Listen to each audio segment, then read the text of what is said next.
Selamat sore pemirsa. Perbincangan terkait dengan rencana pemindahan ibu kota negara sampai saat ini masih menjadi isu yang sangat hangat untuk diperbincangkan. Terlebih dalam pekan ini ketika rancangan undang-undang IKN, rancangan undang-undang ibu kota negara kemudian disahkan oleh DPR RI menjadi undang-undang tepatnya di hari Selasa 18 Januari 2022. Pro kontra masih terjadi. Ada sebagian kalangan yang kemudian merasa sangat senang karena ada kepastian dan kejelasan karena payung hukum terkait dengan pemindahan ibu kota negara semakin jelas. Tapi di satu sisi ada kalangan yang kemudian menganggap pengesahan rancangan undang-undang IKN menjadi undang-undang terbilang terburu-buru dan minim partisipasi publik karena kemudian prosesnya terbilang sangat cepat. Bagaimana sebenarnya memahami hal ini dan apa yang seharusnya dipahami oleh masyarakat, khususnya masyarakat Kalimantan Timur, selain terkait dengan pemberian nama IKN Nusantara, karena ini juga menjadi perbincangan cukup hangat ya. Dan untuk membahas mengenai hal ini dalam program Dialog Publika Hukum dan Kebijakan Penyelenggaraan Negara, ini merupakan tayangan perdana yang tayang setiap bulan, tepatnya di hari Kamis, minggu ketiga. Program ini merupakan kerjasama antara TVRI Kaltim bersama dengan Fakultas Hukum Universitas Mula Warman yang kemudian akan menghadirkan informasi yang berimbang, edukatif, khususnya dalam persoalan hukum dan kebijakan pemerintah. Dan edisi pertama kali ini kita membahas mengenai membedah Undang-Undang Ibu Kota Negara. Telah hadir bersama dengan saya dua narasumber, langsung saja saya sapa satu persatu narasumber kita. Yang pertama adalah Kepala Bapeda Provinsi Kalimantan Timur, Profesor HM Aswin. Selamat sore, Prof. Sore, Assalamualaikum pemirsa, apa kabar? Terima kasih sudah hadir kembali di TVRI. Hari ini memang beda nih bahasanya, kita berbicara mengenai IKN. Kalau sebelumnya mungkin ada terkait hal-hal yang spesifik di RPJMD Kalimantan Timur, tapi ini lebih luas lagi begitu. Bagaimana kemudian tanggapan dari birokrat khususnya di Kalimantan Timur? Nanti Prof. Aswin akan menjawab mengenai hal tersebut. Dan kemudian yang kedua, beliau adalah dosen Fakultas Hukum Universitas Mula Warman yang juga merupakan Ketua Pusat Studi Otonomi Daerah Fakultas Hukum Universitas Mula Warman bersama dengan Ibu Warkatun Najidah SHMH. Selamat sore Bu Najidah. Selamat sore, Assalamualaikum. Welcome masyarakat Ibu Kota Baru. Ibu Kota Baru ya, karena sudah disahkan ya, ini menarik ini. Baik, dan pemirsa seperti biasa untuk Anda yang ingin bergabung bersama kami, silakan di line telepon di 0541 737 005. Dan dalam perbincangan ini kami juga mengundang ada beberapa mahasiswa yang bergabung melalui aplikasi Zoom yang sudah bergabung, nanti juga akan memberikan pertanyaan kepada kita. Saya sapa dulu kalau gitu, selamat sore teman-teman di aplikasi Zoom sudah bergabung bersama dengan kita. Selamat sore. Sore. Ya. Oke, teman-teman sudah gabung semua, nanti bisa disiapkan pertanyaan ya. Dan saya mungkin langsung awali nih ke Bu Najidah dulu Bu. Sebelum ke Prof. Aswin, karena saya ingat banget nih Bu ya, saya bacakan dulu ya. Ikan cepat, ikan gabus. Iya, tapi kadang lebih sedap ikan teri katanya. Semakin cepat semakin bagus, tapi kalau untuk masyarakat harus hati-hati. Iya. Bu Najidah, waktunya kan cukup singkat tuh. Ketika Ibu menyampaikan itu di tanggal 7 Bu ya. Kalau nggak salah saya mencatat di tanggal 11 Januari pada saat ada konsultasi publik Pansus RUU IKN di Unmul, kemudian tanggal 18 sudah kemudian disahkan menjadi undang-undang. Banyak masyarakat yang beranggapan bahwa ini cepat banget gitu, terburu-buru. Apa tanggapan dari Bu Najidah saat ini?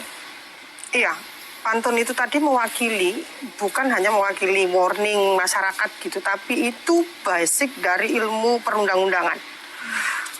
Menyusun peraturan perundang-undangan itu bukan hanya mendulukan asas kemanfaatan dan lain sebagainya, kepastian hukum, tapi prinsip kehati-hatian itu menjadi prinsip. Hati-hati dalam apa? Dalam menyusun legal substance-nya maupun melalui tahap demi tahap prosesnya. Yang harus ditanya itu sebenarnya masyarakatnya. Nah, itu penting, sehingga formula yang namanya formil itu bukan hanya dari pertemuan ke pertemuan, bukan hanya dari prosedur satu ke prosedur yang lain, dari tahap satu ke tahap yang lain, not only that, tapi bagaimana formil itu juga punya kualitas, sehingga dari hari ke hari draft itu mengalami peningkatan yang disesuaikan dengan apa yang sudah diajak bicara Baik, masyarakat. tahan dulu Bu Najida ya. Saya ingin mendapatkan penjelasan itu sementara untuk di awal. Karena penasaran dengan pantunnya tadi. Masih samakah kemudian redaksi yang kemudian dimunculkan begitu ya? Sama. Baik, nanti kita akan bahas Prof. Aswin. Saya minta tanggapannya Pemprov Kaltim bagaimana kemudian menanggapi mengenai hal ini. Tapi nanti Prof kita akan saksikan terlebih dahulu. Kami telah menyiapkan satu tayangan pengantar untuk dialog publika, hukum dan kebijakan penyelenggaraan negara untuk sore hari ini dengan tema membedah Undang-Undang IKN. Berikut tayangannya.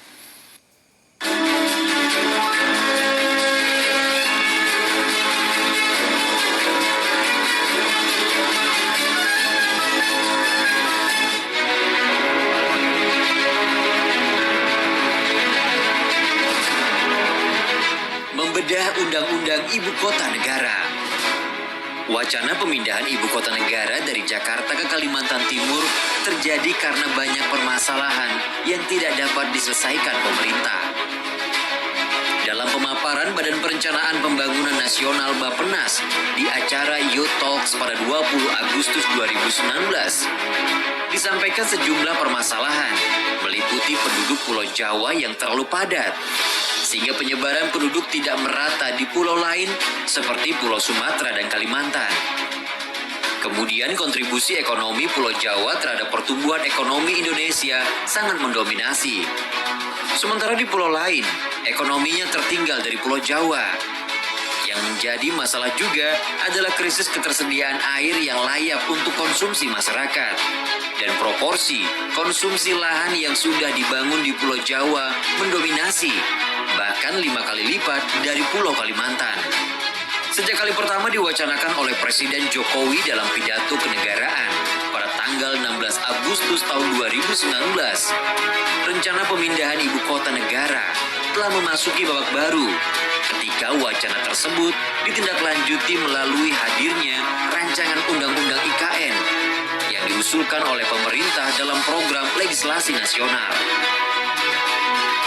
Dalam rentang waktu beberapa bulan saja, tepatnya Selasa, 18 Januari 2022, DPR RI resmi menyetujui rancangan undang-undang tentang ibu kota negara menjadi undang-undang. Dengan begitu, pemindahan ibu kota dari Jakarta ke Kalimantan Timur bisa dilaksanakan. Persetujuan diambil dalam rapat paripurna DPR RI ke-13 masa persidangan 3 tahun 2021-2022. Nusantara pun menjadi nama ibu kota negara. Nama Nusantara ini pun masih menjadi perbincangan hangat di masyarakat.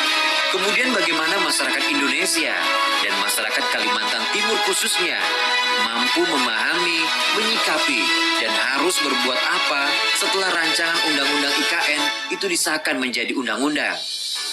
Saksikan jawaban selengkapnya dalam Dialog Publika, Hukum dan Kebijakan Penyelenggaraan Negara edisi hari ini.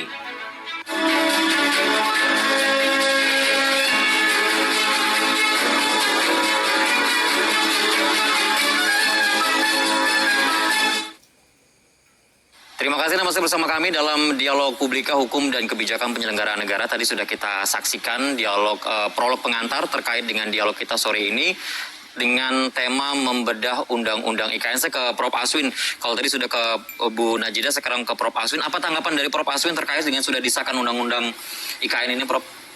Ya, jadi saya bicara dulu legal standing pemerintah provinsi. Baik. Pemerintah provinsi itu setuju dan sangat bergembira dengan penetapan rancangan undang-undang ini menjadi ibu kota negara. Kenapa demikian? Karena perhitungan-perhitungan yang ada itu akan masuk ke daerah ini, uang, bangunan, investasi sampai 47% akan meningkat. Kemudian pertumbuhan ekonomi kita diperkirakan 7% oleh Bappenas, tapi kami sendiri menghitung 9%. Kita akan tumbuh baik. Itu legal standing pemerintah daerah, ya. Namun demikian, rancangan undang-undang yang sudah ditetapkan ini, itu kita sudah menerima bocorannya sebelum diundangkan. Itu sebenarnya tidak haram juga kalau kita membicarakannya ini. Iya. Karena kalau kita perhatikan proses ya, saya melihatnya dari sudut proses dan sudut substansi. Yang pertama urusan proses. Kalau di proses itu rancangan undang-undang ini dari awal tertutup. Jangankan Bu Najida, saya di Bapeda pun tidak diberi naskah akademik, tidak diberi rancangan undang-undang. Oleh karena itu wajar saja kalau misalnya semua orang menganggap ini adalah tertutup. Yang kedua, ini tercepat kedua. Tercepat kedua setelah Undang-undang tercepat kedua setelah menyatukan antara kementerian itu. Menteri Riset Teknologi dan Menteri Pendidikan Kebudayaan itu.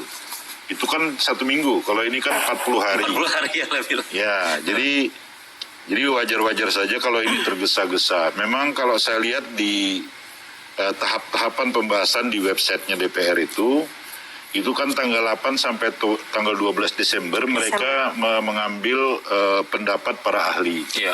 Jadi ada sekitar 26 orang ahli dimintai dengan berbagai disiplin ilmu. Kemudian kita juga dilakukan konsultasi publik di Sumatera Utara, di Kalimantan Timur, di Jakarta sendiri ada. Tetapi kalau saya perhatikan misalnya ketika mengundang masyarakat di Kalimantan Timur, khususnya pemangku kepentingan dan sebagainya itu, mereka membatasi orang masuk dari Bapeda, dari kawan-kawan lain yang kebetulan juga ingin melihat. Iya. Nah ini menunjukkan bahwa memang ada batasan saya kira. Jadi partisipasi publik dalam undang-undang ini harusnya dibuka seluas-luasnya. Kalau kita lihat asbabun nuzulnya, asal usulnya, itu kan dari naskah akademik tuh. Nah naskah akademiknya ini dari bulan Maret ke bulan Juni itu berbeda. Rancangan undang-undang ini pun dari bulan Maret ke bulan Juni itu yang beredar di website itu masih menyebut provinsi. Oh, belum secara substansi tadi ya? Ya, belum nih otorita ini. Nanti di akhir ini kan otorita. Tapi walaupun sebelumnya juga sudah sempat disuarakan kan mengenai hal itu, Prof ya? Ya, tetapi itu ada 4 pilihan sebenarnya secara substansi kita melihat di dalam naskah akademik itu. Ada 4 pilihan tadi yang kita jelaskan, ada bentuk provinsi, ada bentuk di dalam provinsi Kalimantan Timur, gabungan provinsi dengan otoritas, kemudian terakhir otorita. Pertama dipilih provinsi, terakhir ketika bulan Juni, tentu ada pergolakan di dalam, itu saya lihat dipilihlah otorita ini. Cuma sayangnya, harusnya yang di dalam naskah akademik itu diuraikan di sana, jangan tiba-tiba muncul. Bukan tiba-tiba muncul, bentuknya otorita, penjelasan lebih lanjut akan ditetapkan dengan peraturan presiden. Itu yang jadi masalah sebenarnya. Kalau saya menyebutnya sebenarnya sebagai masyarakat nih ya, itu cek kosong sebenarnya. Cek kosong. Tahan dulu, tahan sampai dengan cek kosong. Saya minta tanggapan Bu Najida, Bu. Silakan Bu. Ini kan ada satu ini tadi juga Prof Aswin sudah menegaskan. Tadi legal standingnya di awal dengan pernyataan Prof Aswin yang kedua begitu. Apa tanggapan dari Bu Najida? Apakah juga memiliki tanggapan yang serupa atau memang ada catatan-catatan kritis lain yang kemudian Ibu miliki, Bu? Ya, kalau catatan kritis banyak. Tapi dari awal Fakultas Hukum itu mencoba mengurai apa yang namanya jantungnya sebuah peraturan perundang-undangan, yaitu kewenangan, kedudukannya dia. Kedudukan ini sebagai apa? Karena ini posisi yang penting dalam ketatanegaraan, dalam sebuah tata administrasi negara, untuk bisa melakukan sesuatu yang lebih luas. Sehingga kewenangan ini harus jelas. Kewenangan ini jelas diberikan kepada siapa ketika kedudukannya itu jelas. Hari ini sudah diputuskan bahwa bentuknya itu adalah pemerintah daerah khusus semacam itu, karena memang kemarin kita juga kritisi kalau masih pilihannya semacam itu, that is inconstitutional, dan itu sangat berpeluang untuk di judicial review. Akhirnya ada perubahan terakhir kemarin. Namun demikian ini akhirnya akan membentuk sebuah daerah otonom baru yang sebenarnya harus tunduk pada undang-undang pemerintahan daerah, di mana kalau daerah otonom baru itu banyak syaratnya ya Prof, semacam itu. Nah, kita kan tidak semacam itu. Nah, belum lagi kewenangan-kewenangan ini tercerai-berai menurut saya. postur kewenangan itu di mana-mana. Harusnya dalam satu konstruksi yang nanti punya efek hukum. Bahkan dalam pasal demi pasal di ini dikatakan hak. Pemerintah, otorita berhak untuk mendapatkan, mengeluarkan peraturan terkait dengan perizinan dan lain sebagainya. Bahkan memberikan fasilitas kepada penyandang dana. Ini peraturan perundang-undangan atau perjanjian sih? Kan jadinya kayak begitu loh. Ini peraturan rasa perjanjian begitu. Yang pertama. Nah, adanya kewenangan itu penting, udah jelas, sehingga tidak kesana kemari. Siapa yang memberikan privilege itu negara? Privilege di bidang apa? Fasilitas di bidang apa? Fasilitas itu kalau bisa diterjemahkan ya, kalau ada pasal yang bisa menyatakan itu otorita boleh melakukan memberikan fasilitas bentuknya. Luas sekali jika itu diartikan. Privilege, apakah itu berupa imunitas? Apakah itu hak untuk didahulukan? Yeah. Yang jelas dalam pasal ini diutamakan, punya hak untuk diutamakan dalam pembelian tanah. Signifikan sekali. Sangat signifikan karena itu menyangkut tanah. Kalau bicara tanah saya nggak berani detail karena nanti teman-teman dari agraria dan lain sebagainya. Ansih dalam Kalimantan Timur ini, tanah itu bukan hanya kaplingan di perumahan atau tanah terlantar. Ada masyarakat hukum adat di sini. Kita punya hak ulayat. Ada yang tumpang tindih dalam kehutanan. Luar biasa sehingga poin kewenangan itu menjadikan umpama ada saraf-saraf yang akan hidup di situ. Dan itu membahayakan jika itu tidak diatur lebih detail dengan cara yang benar semacam itu. Nah, yang kami khawatirkan Kalimantan Timur yang selain tadi yang dikatakan itu kewenangan, saya memotret apa yang namanya rencana induk IKN. Yeah. Apa saja rencana induk isinya adalah perencanaan dan lain sebagainya sampai pada pendanaan. Stop di situ, Prof. Isinya rencana induk nanti. Saya menggambarkan Kalimantan Timur ini punya sakit juga. Kerusakan lingkungan yang luar biasa. Dan itu disuarakan terus sama teman-teman aktivis ya. Saya kritisi dalam pasal tentang rencana induk ini. Perencanaan pembangunan ke depan itu tidak disertai dengan perencanaan terkait dengan pemulihan lingkungan. Jadi perencanaan pembangunan aja yang hari ini akhirnya ya mengulang. Kita punya kok rencana pembangunan, rencana tata ruang dan lain sebagainya. Tapi reklamasinya kan nggak begitu betul dia sehingga kayak begini. Nah itu terulang lagi. Nah yang semacam ini kan seolah-olah kerusakan di sekitar kita ini tidak dilihat sebagai sebuah rencana pembangunan. Saya jadinya kayak begitu. Nah itu pasal yang harus kita kritisi lagi. Di samping itu juga kewenangan yang tercerai-berai dalam banyak pasal semacam itu akhirnya akan berdampak pada polarisasi hubungan antar pemerintah daerah, pemerintah provinsi termasuk dengan badan otorita itu sendiri. Tapi bukankah ini juga prosesnya kan masih cukup panjang ya? Ini baru awal begitu. Ya. Apakah memang juga hal tersebut memungkinkan di dalamnya nanti akan ada aturan-aturan lain yang mengikuti? Ya. Kalau kita melihat dari penjelasan sebelumnya kan memang ini adalah awal, yang lainnya adalah detail-detail yang lainnya akan ditindaklanjuti dengan peraturan yang selanjutnya akan diteruskan begitu. Nah. Tapi nanti kita bahas lagi Bu Najidah, tahan dulu Bu ya. Ya. Nanti kita akan lanjutkan perbincangan kita masih bersama dengan Prof. Aswin dan Ibu Najidah. Setelah jeda pariwara kami akan segera kembali untuk Anda masih dalam bahasan kita terkait dengan membedah undang-undang IKN. Kami segera kembali untuk Anda.